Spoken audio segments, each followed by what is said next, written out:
Wisha shala wanya. Tewa kewa kunyo. One wig lakle taho she hey yo. We ya ho. We ya ho. We o we. Ayo. We o we. Ho we o we o hiya. I'd like to talk about, We o I like this we. new Tim Ho Talk. we o Folks, we hello, o Tim hiya. Talk's coming. This one is entitled Master Wilderness Living Skills. Master Wilderness Living Skills. One of the things that we've lost in our modern world is the art of living off of and with nature in as, as a partnership. We now go to the grocery store and buy whatever we want. We go to the hardware store, we buy whatever we want. We're entertained by movies, and God knows I love movies. We got our cell phones that we're constantly looking at. We're constant, even though everything does in some way come from the earth and depend on the earth, we've lost that sense of that. And so that's a deep wound. That's a deep wound to us. Our ancestors, they didn't have to have this talk. They did it. They woke up every day with the earth. They had to decide if they were going to go hunting or fishing or foraging or all of it. They had to figure out how they were going to live. They had to, if they wanted to make a shelter, they had to find the materials, cut the trees. If they wanted water, they had to carry it. They had to go get it. If bad weather came and was difficult to damage their shelters, they had to repair them. Um, it all directly came from the earth. That was their life. And an interesting thing about it is they didn't have like capitalism where they had to go get a job. Their job was the art of living. You imagine that? I think in our souls, we long for that time where we didn't have to go get a 9 to 5 job and make a living and pay for an apartment and insurance and cars and so forth. Our living was made by how we lived on the land and if we were able to feed each other and our families and our community and protect our community. That's gone for most humans on the earth now. There might be a few primitive tribes left that are living that way, and they're probably all in grave danger. So, bringing the skills back is one of the things our school does. The art of fire making, the art of wilderness skills. So, what are the 4 things you need basically to live? You need to be able to make fire so you can cook your food. Imagine what life was like before fire. That I don't long for. I like cooking my food. Um, we need to be able to make shelter. We need a home. No matter how simple, we need protection from the environment, from weather, a place to call home. We need water. Our bodies are 80-90% water. We need water to live. It's vital. We can't go without it, and it's got to be clean. And our ancestors didn't have to worry much about clean water. Most of it was clean. Today, a lot of water is polluted with toxins from our environment that we put in there. Terrible things. So that's something we have to think about. We never had to. So there's fire, and then we have to find food. If you're going to live in the wilderness, you got to find food, right? Those are the 4 main things you need, and the skills come out of that. Things like if in hunting, if you hunt, you might try trapping, and then if you hunt, you would turn tan hides into hide tanning. If you find wild foods, you might preserve them, like drying fish or drying fruit and things like that, or making medicinal items from the food. Shelter, you could add to it. You can make shelter can be for the community or for the individual or something in between. And water, it's just got to be coveted. It's the most important of all because we can't really live more than about 2 to 4 days without water. We just get too weak and then we go away. We disappear. We evaporate.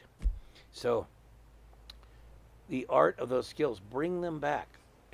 Come to our school and learn them, or go to another school, or get a book and learn it, or go practice on your own. Often, fire making, for instance, let's take that. The art of rubbing 2 sticks together to make a coal, and then putting the coal in a tinder bundle, and then blowing that tinder bundle into flame, and then putting it into a pre-made ready fire pit and letting it ignite the fire. That fire keeps you warm, it cooks your food, and it gives you light. It's an amazing work of art to rub two sticks together and do that. Think about it for a minute, the art of that. How did that happen? I've read that there could be up to 30 to 60 varieties of rubbing two sticks together to make fire, or hitting a flintstone on a piece of metal or something like that and creating a spark and starting a tinder bundle. Imagine all the world. It could be different in Tahiti than it was in Europe, or than it was in Africa, or than it was in Australia, or than it was in North America or South America.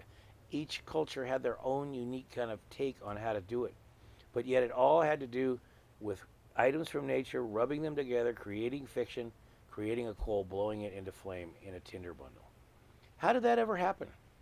From what I know, it kind of happened pretty much around the same period of time in human history. I think there's this communication line throughout human life and animal life and nature life. We call it the spirit that moves through all things, and I should talk about that more later. The spirit that moves through all things. And it's like when you tap into that energy field, we call the spirit that moves through all things, and you can give it any name you want. You know, the English language is difficult sometimes to come up with a word that properly states what you know is true. When you tap into that, all the information you need is there. It's all there. So maybe the people in Africa and North America and Australia and South America and Europe and so forth tapped in it around the same period of time through that. Because we certainly all weren't traveling physically to show each other, and yet it happened. The same thing happened with drumming for a spiritual practice, to go into a higher state of consciousness. That the beater drum appeared around the same time for all peoples. And that's true for a lot of other things. And if we never know exactly, so what? But it happened. And we were able to make fire, and human development changed forever. So get out in the woods. Even though you got matches and you got lighters and things, practice the old way. Often when I've been making a Bodro fire, I'll have a moment where I'll have a flush come over me. And I'll close my eyes and I'll see myself in a, for lack of a better term, a past life as a person living in the wilderness making a fire. Or I think I'll see my ancestors doing it. And it's a great moment for me. I see how I was dressed and how I lived. I don't know what it was. It was some kind of a flashback, exactly. But that's a magical, amazing moment of connection. Because my grandfathers and grandmothers made fires for thousands upon thousands upon thousands of years with the earth. The same thing with the bow and arrow. The bow and arrow traveled throughout the planet. We went from throwing spears and rocks to the efficient hunting tool of the bow and arrow. I think it happened the same way. It was on the spirit that moves through all things. It just appeared. And the only continent that did get the bow and arrow was Australia. And they have what's called the Atlatl, the people there, the Aboriginal people. And they were so masterful with that, they didn't need a bow and arrow. But when my ancestors, the Celts in Northern Europe, got it, it changed life forever. You imagine having to hunt a herd of buffalo with your hands or a spear, 1,000-pound animals? The bow and arrow changed everything. And also, unfortunately, it made us better at killing each other. And when we got into warfare, that's a whole other story. That's that darker side of human nature. The bow and arrow could be used for something beautiful or something very ugly. Same with fire. Many things have a shadow side, including us. Another subject. But I figured I would plant that in there as a thought to think about. Eating wild edible plants. There's plant experts all over the world. Go walk with someone and let them teach you. Read some books.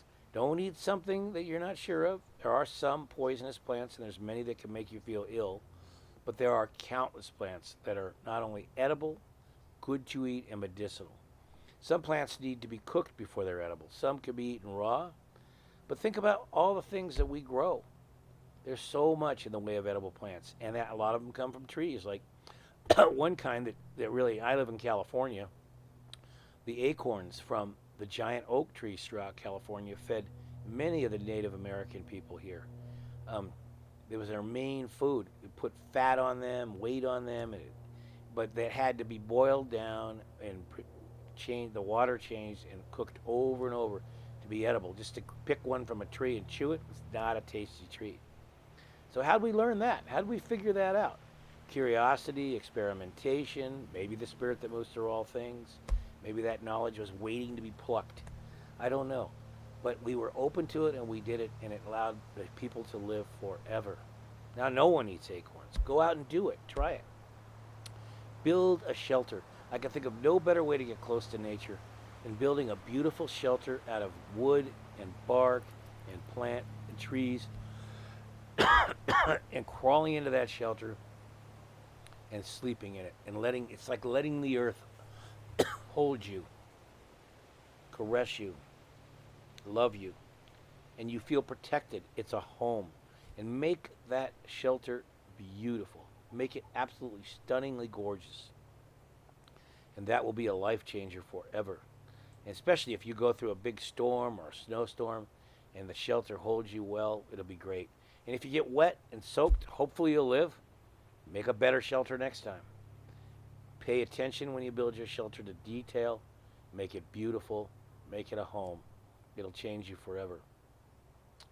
So, tracking, the art of tracking. We've talked somewhat about that in the past, but learning to read the manuscript left on the ground from animals, plants, trees, weather, etc. is like learning to read the earth. You know how you get taken into a book and a book becomes sacred to you? The earth, the same thing. It leaves its manuscript for you to read. Bring the old skills alive. What else is there? There's spear making. There's throwing sticks. There's hide tanning. That is an incredible art you could learn. There's schools all over that teach it. There's books. There's videos. All kinds of work out there by incredible nature people. You can tan your own hide. Make your own moccasins. What a thing to do, huh?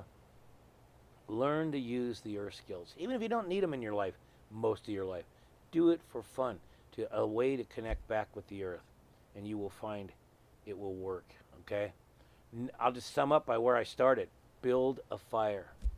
Once you go out on a cold night and let that fire warm you, let that fire light the night up, look at the trees watching you, sing some songs, talk about how you're going to be an earth caretaker and save the planet with your friends, dance around the fire, tell stories. What a way to live, you know? And all the while, those cell phones are put away, turned off, and you're going deeper and deeper into our mother, our earth. Practice your skills.